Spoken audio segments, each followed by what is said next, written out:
Hi, everybody. Welcome to the morning show. We're so happy to have you with us this morning. We're broadcasting on Channel 9, and we're also live streaming on Port Media's YouTube channel.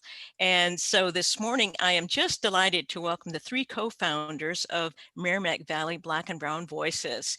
And later on in the show, Vicki Hendrickson will be here to highlight the fall calendar offerings of Newburyport Adult and Community Education. I'm your host, Mary Jacobsen, and I'm just so thrilled to be able to introduce you to Merrimack Valley Black and Brown Voices, which launched this year with the goals of helping Black, Indigenous, and people of color connect to share resources and create systemic change with the goal of eliminating prejudice and discrimination. And their goals include community engagement, advocacy, and support. So welcome and thanks for visiting the morning show to founders, the three co-founders, Elizabeth Walther Grant. Elizabeth, hello and welcome to you. Hi, Mary. Thank you for having us here. Thank you for coming. And also Mayra Reese. Mayra, good morning, welcome, and thank you for visiting the show. Good morning, Mary. Thank you so much for having us today. My pleasure. And third is Bria Gadsden. Bria, thank you so much for visiting the morning show. Hi, Mary. Thank you so much for having us. And hello, everyone. Happy Thursday. Yeah, happy Thursday for sure. Well, I was hoping that we could start by each of you just introducing yourself briefly. Maybe say something about where you're from, what you're studying or working at right now, and what is it in your background that helped you develop the entrepreneurial grit and vision to found an activist organization, and whichever of you would like to start. Bria, would you like to start? Sure. So my name is Bria. I currently live in North Andover. I'm from Boston, born and raised. My background is in public health. So I have my master's in community health, my bachelor's in nutrition. And so I've always had an interest for the health and wellness of people. And so not only looking at physical activity and nutrition, but also mental health and social well-being and financial wellness. And I think that's sort of what sparked my activism, realizing that public health is directly related to the social determinants of health. And so one's financial status or one's access to transportation can immensely affect their health. And so as a community member, as someone who is passionate about helping others, I wanted to co-found this organization as a way to help solve some of these social problems that people face in the community. And so just using my background in public health in an unconventional way of making a social impact in Merrimack Valley.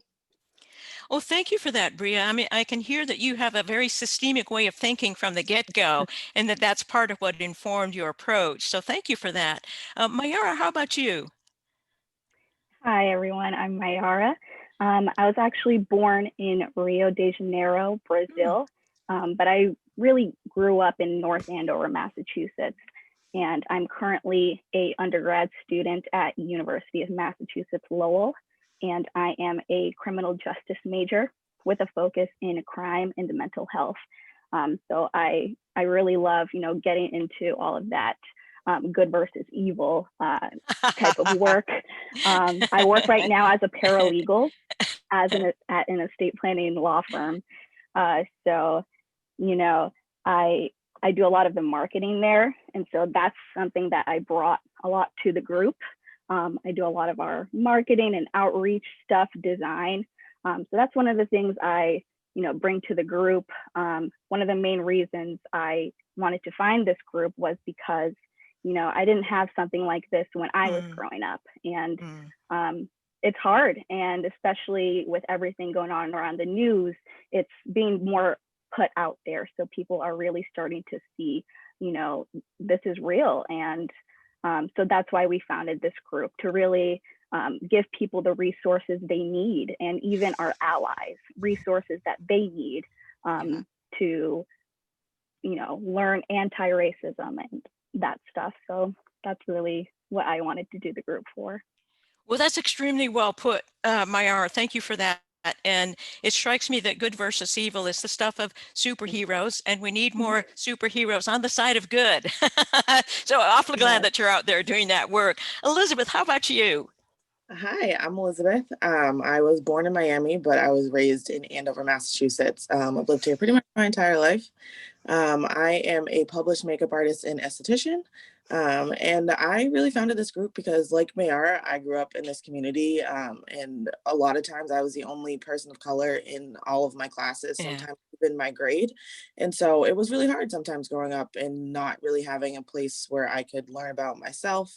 I'm also adopted, so my parents are white. Ah, So um, I definitely didn't really grow up with the way that Bria did, where she had like a lot more of like a biopic sort of community around her. yeah. So I really wanted to help create that with these lovely ladies, especially since we all know what it's like to kind of be in a situation where you are the minority a lot of the time. So we really want to create a community where people can come and feel welcome and feel like they are heard and feel like they have a place where they are and not feel like they are an outsider within the place that they live. Well, you all have such interesting personal backgrounds and stories, and I can hear as each of you talks about the way in which this is both personal and very deeply meaningful for all three of you. And of course, it couldn't be more timely. So thank you for those introductions. I'm curious to find out that did you all know each other? Were you friends before you started the group, or is this how you got to know each other? This is how we got to know each other. I feel like Oh, everybody always asks us like if we knew yeah. friend, and then they're all shocked to learn that we met I in am a little shocked. Facebook group.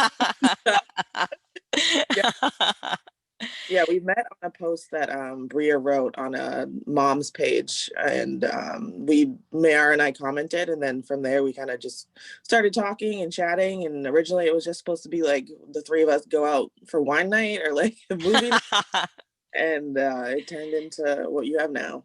So. Well, so good, really good things can come out of going for wine night, clearly. Who knew?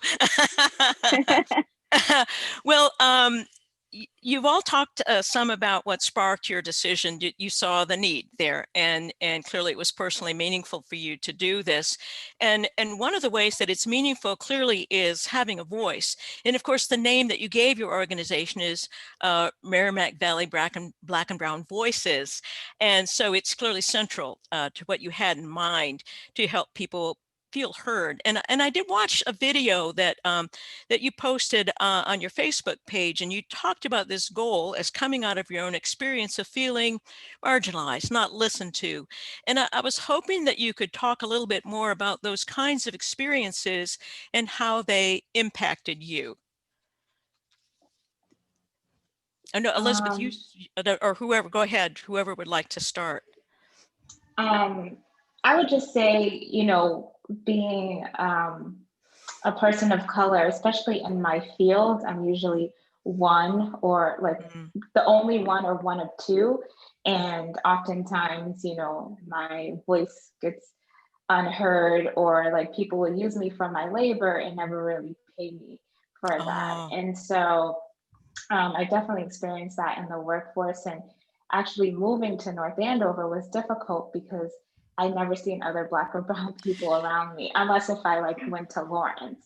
And yeah. so for a while I was in North Andover, I felt so alone, and I would always have to drive an hour to Boston just to hang out with my friends or even to get cultural food, right? Oh, Because that's something I really couldn't find yeah. here.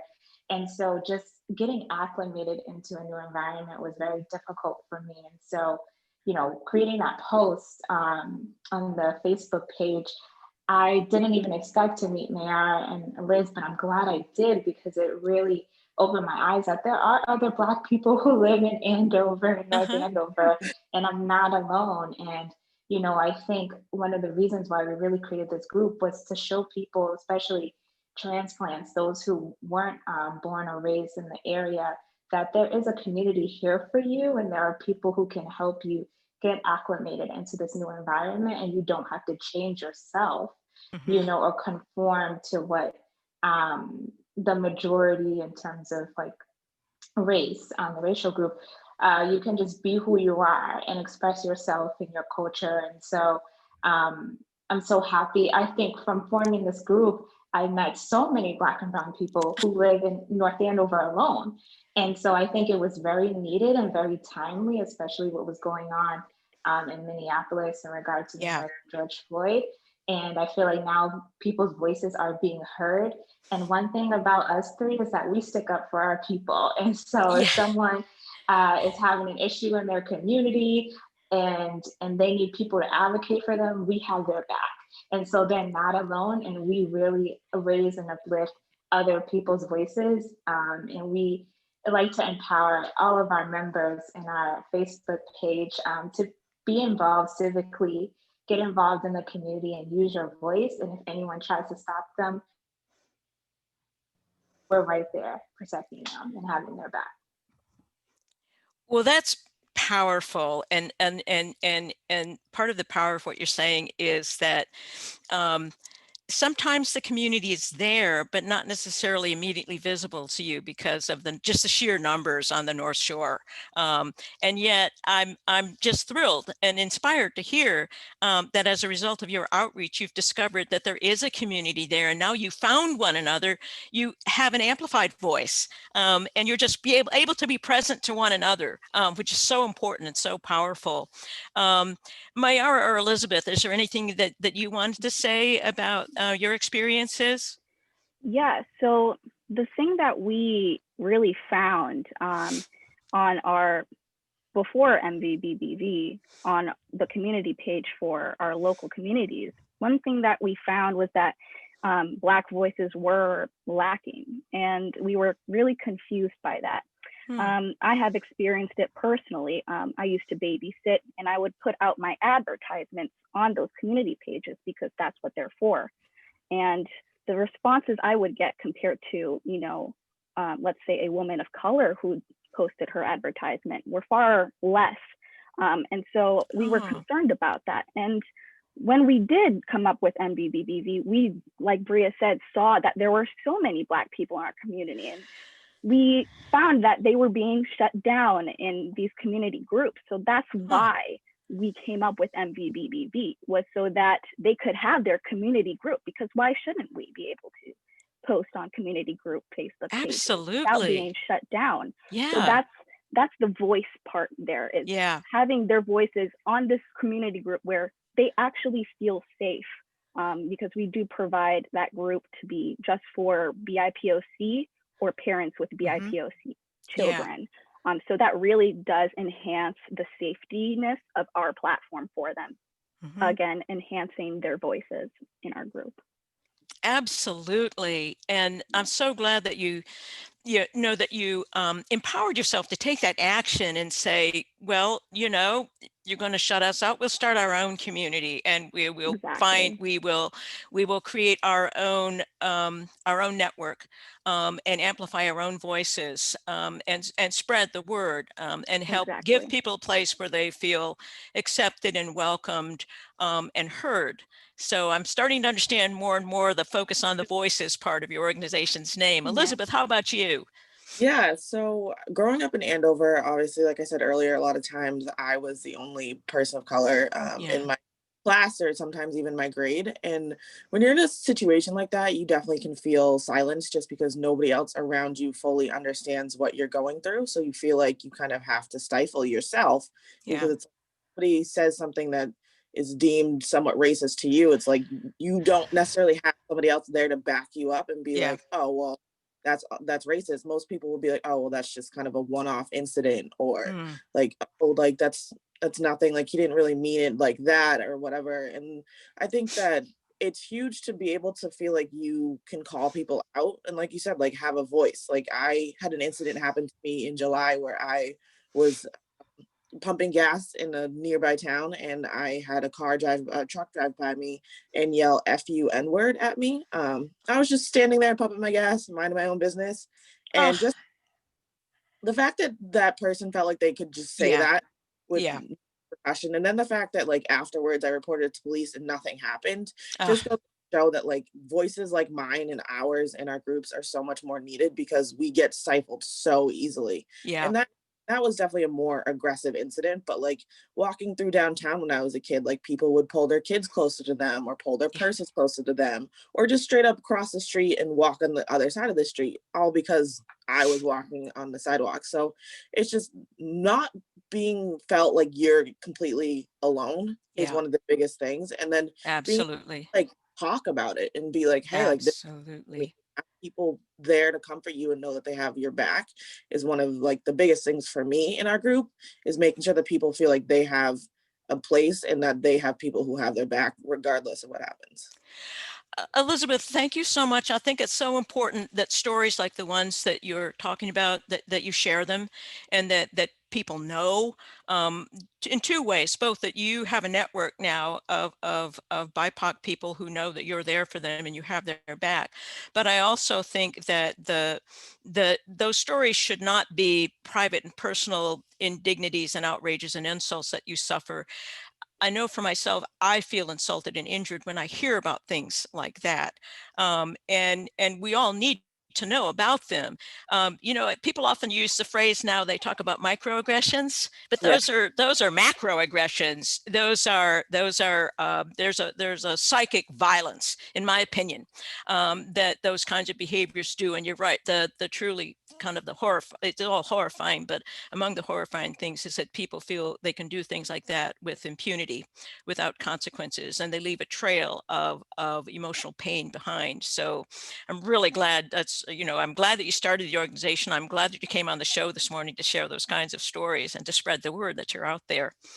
So thank you for that. And let's talk a little bit more about the goals of your organization. I know you have ambitious and really important goals, and they're ones I wanted to ask you to talk more about. One of those, and an important one, is closing the racial wealth gap. So tell us why you see that as key to creating the kind of systemic change that you want, and what projects have you launched to encourage entrepreneurial enterprises for people of color? Yeah, so I would say the biggest reason we want to help close the social economic gap is the fact that there's just not generational wealth that is existing in Black, in Indigenous people and people of colors communities. I mean, the biggest thing is like since slaves were freed, that the entire country and government has been against sort of helping people create that generational wealth. So it's like I could go to a like bank and probably get a loan, but I also have white parents, so it's like I kind of Yeah. have um, built in trust, I guess, where it's like if I was somebody who had Black parents, I'm more likely to get denied for a loan for a business, for a loan for a house. I don't have the down payment necessarily to just straight up go buy a house. So we want to help change that and help to people create that generational wealth. That way, like future generations and our kids and our grandkids and our great grandkids can have the same opportunities and the same experiences that people who aren't BIPOC have had for Yeah. generations. Yeah. Um, I think there's just a tremendous amount of ignorance and denial about things like redlining, Yes. and the Yeah. generational impact.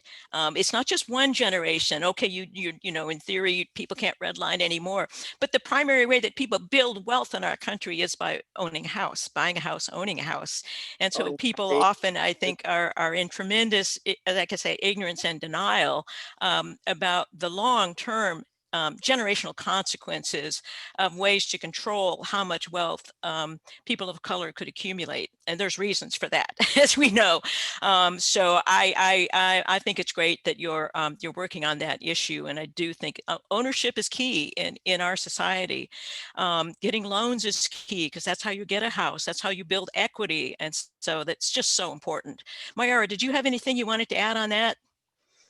I just like to say one of the ways we've been, trying to give back and assist our community is, with our Facebook group, we monitor, who really participates a lot. And, we try to engage our community as much as possible so that, more Black people create relationships with other Black people in Yeah. our towns. So we give away $100 every month to Market Basket, to someone special in our group. We have many campaigns where we have given back school supplies. We try to give as much as we can back to our community. Yeah. Well, you mentioned, I was hoping that you would talk a little bit about your tech fund, because I think it's so great what you're doing with the tech fund. Could you talk about that a little bit?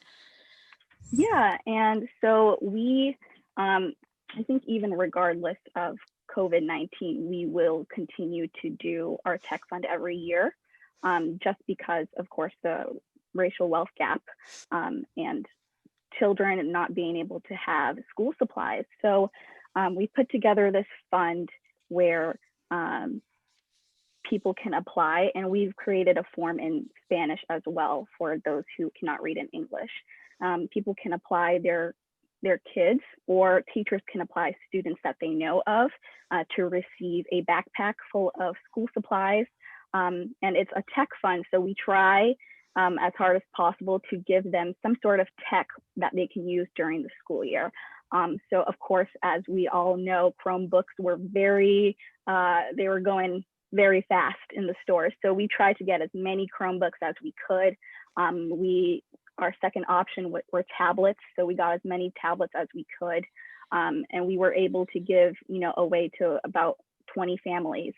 And so one thing that we did differently in our tech fund as well is that in our application, we put for them to, tell us a little bit more about their kids or the students, what their favorite color is, who they look up to, what are their hobbies, so that we could specialize, make custom, orders for them. So we got backpacks, different colored backpacks and supplies. We picked everything out by hand.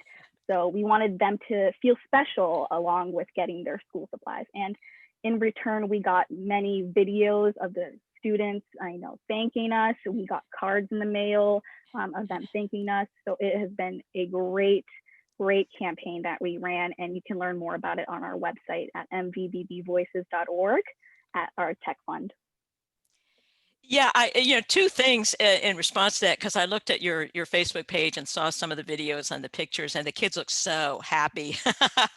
And I think it's wonderful that you handpicked. You found out what they really want. I saw a frozen backpack in there. I thought somebody asked for that. Yeah. And also, it's so timely because there's so much more reliance on virtual education right now, and so it becomes ever more important to equalize educational opportunities. The kids need Chromebooks, they need Wi-Fi, and they need laptops or some way to be online so they can get their education now. So I think that's just wonderful what you did. And go to the website, everybody. The pictures will warm your heart. Yeah. So now the other thing I wanted to ask you about, because I think it's key to your goal that has to do with the racial wealth gap, is you have a directory online of Black and Brown owned businesses. And I was hoping that you would talk to us about that, your reasons for starting it, and where people can find it, and what your hopes and dreams are for the results of having that directory online. Sure. So we started it because we noticed that a lot of people do not know where biopic businesses are in Merrimack Valley. And a lot of times people think of like Black owned businesses or brown owned businesses, and they automatically think Boston, because that honestly where the majority of sort of biopic people live, is closer to the cities. So we're like, well, we know that there are people here. We obviously have a group full of them, and not all of them don't own businesses. So we wanted to give them a place where they could be highlighted, specifically them. And we also worked with another group who had already started building a list, and they very graciously gave us the list that they had already started building. And then we transformed it into the map that you see on our page. We actually had somebody reach out to us and donate the map services, which was amazing. Oh. Then Bria put in all the work to put all the businesses into the map. So I know Bria's not on the call anymore, but she really put in a lot of work for that, and we're so thankful. So if you go onto our website, like Mayra said, mvbbvoices.org, there is a bar on the side, and you can pick Black owned directory, and then on the map you can kind of search the type of business that you want. You can search the town, radius away from you. It's a really cool interactive map. And then you can also, if you are somebody who is a biopic and owns a business, or you know somebody, you can also add them to the list.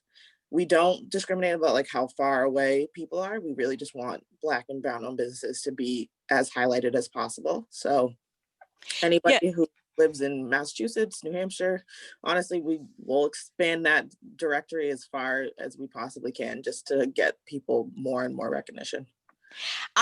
I think it's really great, and I've used it. It's very easy to use, and there's multiple ways in the type of business you're looking for or your location, and you can click on your town and find out what Black and brown owned businesses there are nearby, and so it's really easy to use. I think there are a lot of people right now who would really value and welcome the opportunity to patronize businesses owned by Black and brown people. And so I think it's a great, thank you for doing that. I think it's a wonderful contribution. And it also, not for nothing, it reinforces the point you've been making. Part of the discovery of your creating this organization was that there is a community out there. And part of what you're doing is not only making it heard, you're making it visible to people as well, which is just wonderful. It's a twofer. So, and it feels like this is an appropriate time to talk about your Newburyport event coming up. Yes. Would you talk about the market, the fall market that's coming up September 27th, right here in our little Newburyport? Yes. So off of like building the directory, we kind of wanted to have a market that highlighted these Black and brown owned businesses. So our first one was in Andover.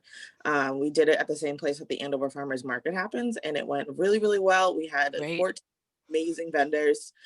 We had such a good time. We had a pretty good turnout considering it was super, super hot that day. It was very like 96 or something. So, but our next market will be in Newburyport on September 27th from 10 to 3 at the First Religion Society Unitarian Church in sort of close to downtown Newburyport. So it's right on Pleasant Street, the main street downtown. Everybody in Newburyport listening will know exactly where you're talking about. No, trust me.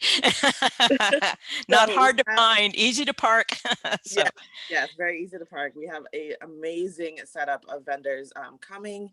We do require an RSVP just because the like space around the church doesn't really give for us to have a line, just because it's pretty busy. There, so we want people to be able to come at the time that they can shop, and then sort of like easy filtering, that way we don't have a big crowd. We're trying to keep this as COVID friendly as possible. Wonderful. But we will have, I think, about 15 or 16 vendors, including us. It'll be right in the church sort of like courtyard area and like the side lawns that they have there, and then people will exit sort of out towards the parking lot. Like I said, there is parking. I'm really excited about a lot of the vendors that we have. We have some really cool clothing vendors. We have some body care companies. I'm just like really excited because it especially gets like people who don't necessarily have storefronts an opportunity to get out there and showcase their businesses. And a lot of our vendors sold out at our first market. So I'm hoping that we kind of repeat that and do a round two of selling out a lot of products. And we're definitely going to continue to host these markets. I'm actually currently working on our October, November, and December markets on like location and where they're going to be held. So we get the ball rolling for this. You sure have, and I think it's wonderful. And of course, there'll be opportunities for holiday shoppers as the year wears on, goes on too. That's really wonderful. Well, I wanted to find out what. I mean, this I'm sure is a lot of work, and I know you all have full-time jobs, and you've thought about it carefully, and you're doing wonderful things.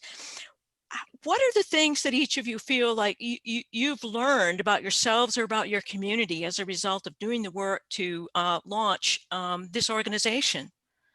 I really always kind of knew that I was like very fiercely protective of people, but I feel like that's gonna come out tenfold in the sense of like, I don't really take people's crap anymore. Like I feel like I'm a lot more vocal. And people who know me know that I'm pretty vocal, but I feel like I'm more vocal about things that really, really matter to me. And so that's been enlightening for me, is that I get to sort of kind of come out of my shell and a lot more sort of I get to show myself more, I guess is a better word. That strikes me as a really good outcome, and you have things to say, Elizabeth, and so I'm glad you're out there saying them. How about you, Mayra? Well, I think that besides, having so many people thank us for having this group, I think one of the things I've discovered is that, I've discovered Elizabeth and Bria, more people, more people like me that I can, talk to. And having MBBBV really gives me a platform as well to, be creative and really help the community, because that's one of the things I really want to focus on, is just helping people. And, get at the end of the day, it's really about the smiles that we get and the thank yous that we get. We don't get paid yet. We are, working for free right now. So it's really volunteer work right now. So it's really, how you feel at the end of the day that really does it for us. Yeah. Yeah, I've been very fortunate. I feel like the universe put the three of us together because we work so unbelievably well together, and I feel like we each bring so many different things to the table, and we just click so well. And it's been honestly a blessing to know these ladies, for sure. Well, it's inspiring to hear how you found one another, because clearly what you sparked has a lot of power and potential to it. I mean, it's already having an outcome. You've already created a community, and community building strikes me as one of the most important things somebody can do, because there's power there. And knowledge, you're building also a knowledge base. And so I think it's really wonderful, and some kind of crazy good karma. That serendipitously you found one another, and you found a vehicle to carry your hearts forward, to create the kind of connections that are clearly important to you. And I hope I'm confident that it will just continue to expand. You're young, you're just getting started in your work as activists. I'm eager to see, what comes next, and I'll be at the market. I hope to meet you all then. I so appreciate your taking the time. I know you're very busy people and you need to go today, but I really, really do value your presence on the morning show, coming here and letting us know more about what you're doing. Godspeed, good luck, and see you on the 20. Thank you, Mary. See you on the 27th. Thank you so much. Have a wonderful day. Thank you very much. Well. Thank you. Bye-bye. Bye. So we're going to shift gears and see if we can get Vicki Hendrickson on screen. She's going to be talking about the fall calendar for the Newburyport adult and community education, and how they've been doing with their Zoom classes, which they pretty much switched to almost entirely. And they have a rich and varied program. Let's see if we can get Vicki on screen. So let's see. All right, let's see. Tyler, can we get Vicki on screen? Here we go. No, not yet. All right, Tyler, are you there? Can we get Vicki on screen? There you are, Vicki. Well, hi. Can you hi, hear? how are you? I'm very well, thank you. Good. It's nice to have you here again. It seems like just yesterday you were here talking about the spring, and as a friend of mine said, time is so weird. It feels like the days can feel like they're going by slowly, but the weeks go by like that. Yeah, I saw a one of those funny little quotes once that said, "The hours drag, the years fly." Yeah, that's good. That's a spirit of it. Absolutely. Well, I wanted to find out, I know that, in response to the pandemic, you had to shift to pretty much primarily teaching classes through Zoom. Right. And you have again. So how are the students and the teachers finding that? What kind of feedback have you been getting? I think just to go back 6 months to March, I think everybody was terrified. Yeah. Now there were a few people who were already familiar with Zoom for other reasons. They did Zoom meetings because they had people from various locations, and so they were all familiar with that. And that's, those people made that transition without even batting an eye. Yeah. It was easy. And so thank heaven for them, because I didn't know how to do it. And I was just in a panic. I thought, oh God. And I'm still, I can plug into a meeting, but I haven't had a lot of experience yet starting my own, so I'm still working on that. But I think it just caught everybody so off guard that for me anyway, and it happened that I had just had surgery on my shoulder, so you know, I was already in a flux. But people rallied. I mean, you know, the for one thing, the town really helped because the literary festival was going to go online, so the amount of money that we needed for that were the funders allowed me to put that toward adult ed so that we would be able to stay solvent. And because you know, the tuitions were down, usually we have about $30,000. Yeah. It was about 3. So yeah. Oh gosh, that's a dramatic difference. yeah, so just to stay solvent, we needed help. But then as things progressed, people are becoming more and more familiar with it, and they're less intimidated by it. And some people really love it. So a lot of the writing classes that I've been in those classes so that I would be able to see what's going on. They have been terrific. And we have some, you know, for example, Susan Trim, I'm not getting Tribble. Tribble, yes. Susan Tribble, yeah. She's teaching tap dancing online and line dancing online. And I thought, how's that gonna go? And she said, it's going great. Oh, good. I was going to ask you about that because I noticed she's added line dancing. Yeah. So yes, we're offering it this time. That's great. And a lot of people, I think, are going to be okay with this. And Good. we had a botanical drawing class last summer. They loved it. Wonderful. So, yeah. So I'm encouraged. Yeah, that's really great. It's really great. Well, Wonderful. And just to put a more regional spin on it, the programs in Brookline and Newton and all of those towns, Concord, and they are experiencing the same kind of thing. They had a pretty lousy spring, but then now there's, you know, the summer was good, and then the fall is encouraging. So yeah, you just have to go with that, right? Well, and you know, people really have learned to Zoom. And you know, it is pretty easy to use. We're using it right now. And so I thought things must be going pretty well when I saw the catalog, you know, and you always have you know, such great cover art for your catalog. Here it is, everybody. It should be in your mailbox soon. That's by Jan Roy. It's a piano. Hold it up just another minute. It's a piano. It's a baby grand piano, and the painting is by Jan Roy. Well, it's interesting you should say that, Mary, because my buddy Betsy, who's on furlough right now, but I hope she'll be back soon. And I went through all of the covers yesterday because we're sort of trying to clean out the office, and boy, we were so impressed with ourselves. Yes, you should be. They're always really great. So colorful. Wow, we've done some good work. You have. Yeah. And you have a lot of classes and a lot of new classes.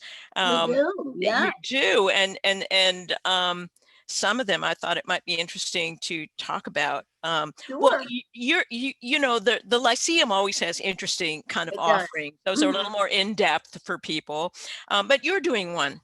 And I was hoping that you might talk to us about the one you're doing called The Fire This Time by Jessamine West. Well, Jessamine West was the editor. This is an anthology that that came after Tyrone Martin's death.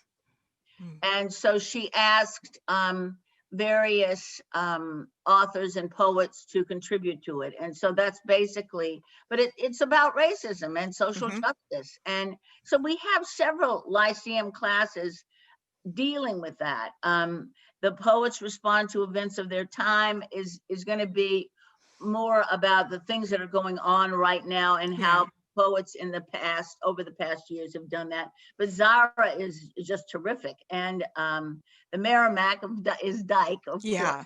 Yeah. The amazing Mayra. The amazing Mayra. Of course. Yeah, The so, amazing Merrimack, its history and its future is Dyke's class. right. And then the art and poetry of scientific observation, I think, is yeah, going to be fantastic because um, we're in the middle of the technological age, or maybe we're in the beginning of it. I'm not quite sure how far it's going to go. yeah, time will But tell. yeah, time will tell.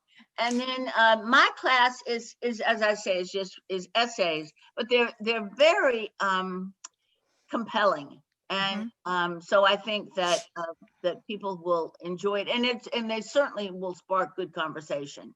And Yeah. that's what I like best in the life classes, is to have good conversation where the person who's leading the class is really more of a facilitator than a Sure.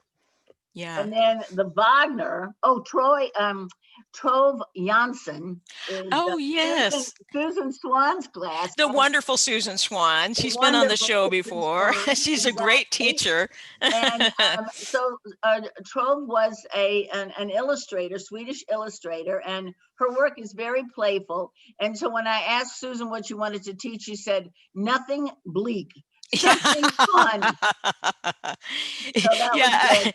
I read her description of, and it highlighted that if you want something that will enchant you and kind of take you outside the world we're currently living in, then go with this one. And so I just ordered one of those books from the library. Good. Well, and in the Wagner class, they always do a brilliant job. So that's partly about music and partly about his anti-Semitism and his connection with Hitler. So so that's good. And then we have lots of writing classes, wonderful writing classes. My daughter's teaching one on journaling. Oh, excellent. Yeah, well, she's been doing that since the 5th grade. Oh, no kidding. So she's an expert. Volumes of her life.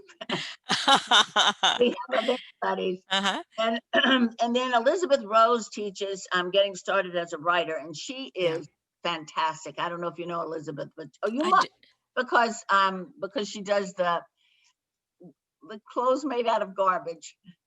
Oh, no kidding. Oh, yeah. I've read about that, but I actually haven't met her. But I know her. Lovely person.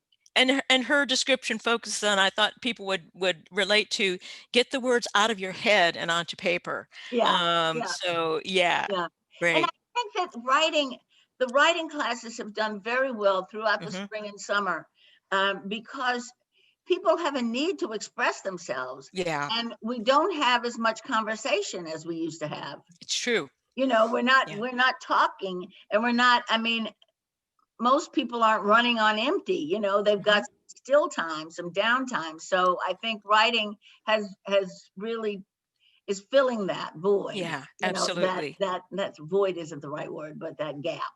Yes, gap. Yeah. And then women writing through transition. That's a perfect place to deal with some of these things. And then, of course, how to raise a poem. Well, Zara is a terrific teacher, and really, she's wonderful. And then the writer's workshop, we have that fills up very quickly. So You have one with a very intriguing title. It's under Interesting Endeavors, which means it's not easily categorizable, I assume. But the title is, let me see, make sure, I'll have to read it because it's a long one. Top 10 Most Extraordinary Astrophysical Discoveries, Mysteries, and Accomplishments of the Last Decade. So what's that about? Well, Janet Johnston is this remarkable human being who is a astrophysicist. She worked at MIT. She also teaches belly dancing or gypsy dancing. So she's a Renaissance woman. Oh, absolutely. Absolutely. And she teaches tarot card readings. She's so incredibly gifted, but accessible. I've taken some of her classes before where where you go on sort of a trip of a planetarium. She has all this stuff on her computer, and it's just fascinating. Mm. It's I would encourage you to take it Mm-hmm. because she's she's an amazing person and an Mhm. amazing teacher. She's Gosh. not she's not going to make it so difficult that you don't know what in the tarnation she's talking about. Okay, good to know. She has she has feet in multiple universes, it sounds like. Exactly. And so she can, I did want to ask you, yeah, go ahead. sorry, Yeah. no, oh, I wanted to ask you about, because it sounded intriguing, the Savory Herbal Kitchen, which I think is a brand new class. Well, it is. Betsy Williams has taught for us many times before, but she is, this is a 5-part series and a person can sign up for all 5 of them, of course, or they can do one at a time. But she'll cover things like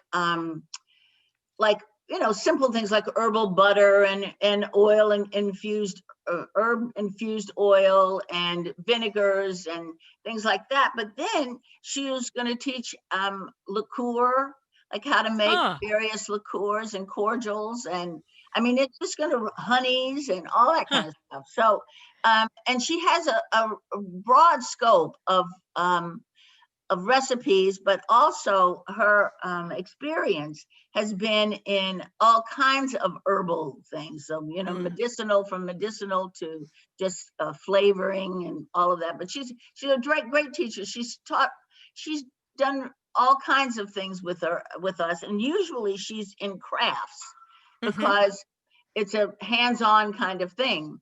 But now, everybody has to go buy their own stuff. And yeah, so it's sure. a little bit different, but it's I can't wait to take it. I mean, I think she's wonderful. Yeah, it sounds really, well, savory, absolutely. And I noticed there's another new one is common sense essential oil education. Well, that sounds yes. intriguing Now, too. I don't know too much about that, although let me just find it here. What's it under? Oh, I know, Mind, Body, and Spirit. Yeah. Well, Jan got in touch with me, and so when I read her, she applied to teach a class, and when I read it, I thought that's really interesting. And I think one of the challenges about essential oils is that people don't know how to use them. They buy them and they overuse them, which can cause problems, or they don't know how to use them. And she really is trained in this. I mean, she's certified to teach this class. And it sounds really fascinating to me because I think, those oils have been used for centuries. Yeah. But you have to be careful. You can't just go nuts with it. So yeah, I think she's a great guide for that. Excellent. Yeah, I'm glad you pointed that out. Yeah. And I know that there's always languages. There are. I need an Italian teacher. So okay, anybody out there, parla Italiano. Yeah. And it strikes me that music appreciation should lend itself well, I would think, to Zoom. I think so too. Chris is not going to be able to teach it, but Susan Swan's son Ben is going to teach jazz appreciation. He's a jazz violinist. Okay. And so he's going to teach from Brooklyn. Oh, wonderful. Yeah. Isn't that cool? So, Newburyport Adult Community Education has gone national. That's one of the miracles of Zoom. So that's really cool. And then I don't have, I thought I had somebody for classical music, but I'm still working on that. But I've got a little time, so I'm sure I'll get someone. Yeah. And then the songwriting class, Al Basil is just terrific. I mean, he's a wonderful poet, and I think really will inspire people to write songs, because a lot of people would like to try their hand at that. And this is very basic, but it can also it can run the gamut, but you don't have to be a musician or even have a good voice. So, yeah. Well, I also saw, I think anybody who has spent their pandemic time cleaning out their basement or their attic will probably be happy to see you have a class on selling on eBay. Yeah, well, that's, So, and he always gets a good group. mhm. He, and I just, yeah, Tomas, is, yeah, he always gets has a good following. And he also teaches how to outsmart your smartphone. Now, I just got a smartphone, and I'm looking forward to taking it because it's outsmarted me all the time. I just got one recently myself, Vicki, and it has many charms, but also some mysteries. It doesn't seem to me like it's intuitive. It seems counterintuitive in so many ways.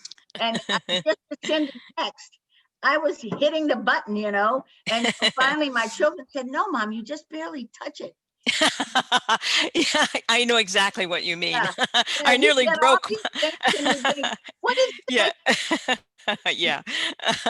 The thing that I love about it is I listen to books from Libby. Do you know about Libby? Yes, I do. From the Oh, I love Newburyport it. Public It's Library. interactive. Absolutely. Yeah. Yes, I So know. that's great fun. Yeah. Well, Vicki, it's clearly it's such a there's just a range and a depth to the many, many courses. And I have to thank you for keeping it going and Well, adapting to these times. I'm grateful. And also, before we leave, I just want people to know we had a wonderful writing contest this summer. Oh, And yes. yeah, and we had 9 winners. We have 3 categories: essay, short story, and poetry. And so we had 3 number ones, 3 of the second place, and 3 third place winners. And then we have another one going on right now because we had such a good response that we have a fall class, a fall. Oh, wonderful. Yeah. So I think And is there a theme? I know it was silver linings. autumn. It's autumn. Yeah. Perfect. Yeah. That's really great. Well, I thought it might be better to not do something so specific. Yeah, And just absolutely. let people come to where they, talk about what they wanted to Right. talk about. Yeah. Absolutely. Yeah. Yeah. So, yeah, it was good.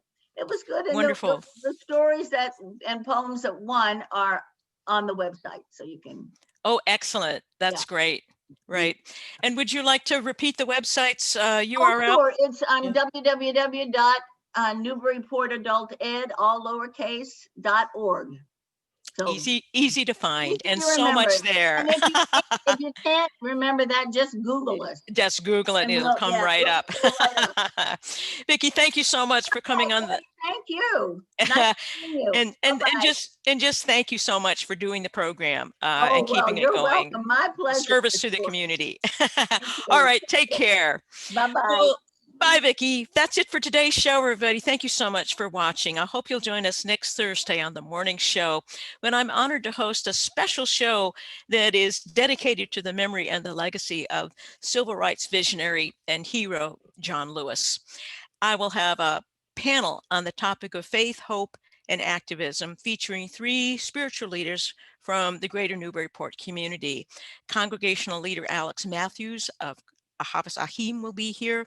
Reverend Rebecca Bryan of First Religious Society in Newburyport will be here, and Reverend Ogun Holder of Unity on the River in Amesbury will be here. If you missed part of today's show, it'll be available for viewing on the Port Media YouTube channel playlist for the morning show, www.ncmhub.org. Just click on the YouTube icon. Each show will also air on WJOP FM 96.3 on Friday morning at 8 a.m. and then again the following Tuesday at 4 p.m. and Wednesday at 3 p.m. And will also be available as a podcast on the SoundCloud. Just go to www.ncmhub.org and click on the cloud icon and then scroll down. Thanks everybody for watching or listening. It means the world to me. I hope we'll see you back and on the morning show next Thursday at 9 a.m. Meanwhile, have a wonderful weekend. Bye.